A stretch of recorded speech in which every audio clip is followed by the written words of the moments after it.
শাকিব খানের তাণ্ডব সিনেমার শুটিং সেটে মৃত্যুর ঘটনা ঘটে গতকাল রাজশাহীতে। ফাইটার স্টান্টম্যান মনির হোসেনই মারা গিয়েছেন গতকালকে শুটিং সেটে। কি হয়েছে মনির হোসেনের সঙ্গে সেই বিস্তারিত জানতেই পুরো ভিডিওটা দেখতে থাকুন।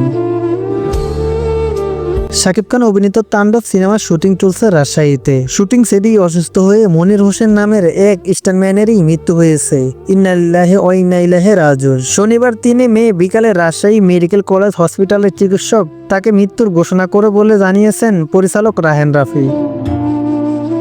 পরিচালক রায়হান রাফি বলেন, মনির শট দিয়েছিলেন দুপুরের দিকে। শট দেওয়ার পরও সুস্থই ছিলেন তিনি।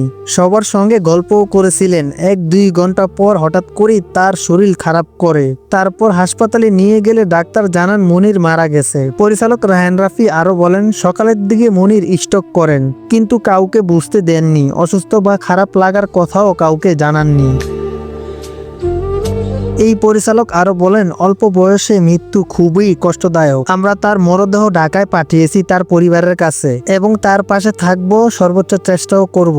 মনির সহকারী ফাইটার ডিরেক্টর নেপালির সঙ্গেই নিয়মিত কাজ করতেন। নেপালি জানান, সকাল থেকেই মনির একদম ঠিকঠাক ছিল।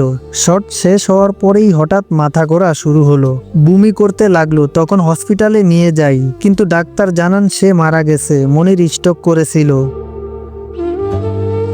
বিভিন্ন সূত্রে জানা গিয়েছে, শনিবার 3 মে তাণ্ডবের শুটিং করার সময় 13 তলা বিল্ডিং থেকে হাঙ্গি শট দেওয়ার আগে সকালে তিনি অসুস্থ বোধ করেছিলেন, কিন্তু কাউকে কিছু জানতে দেননি। শট দেওয়ার পরও সবার সঙ্গে কথা বলেছিলেন মনির। হঠাৎ করেই দুপুরের পর স্ট্রোক করেন মনির হোসেন। পরবর্তীতে তার শারীরিক অবস্থার অবনতি হলে তাকে দ্রুত হসপিটাল নেওয়া হয়। সেখানেই তার রাতে মৃত্যু হয়।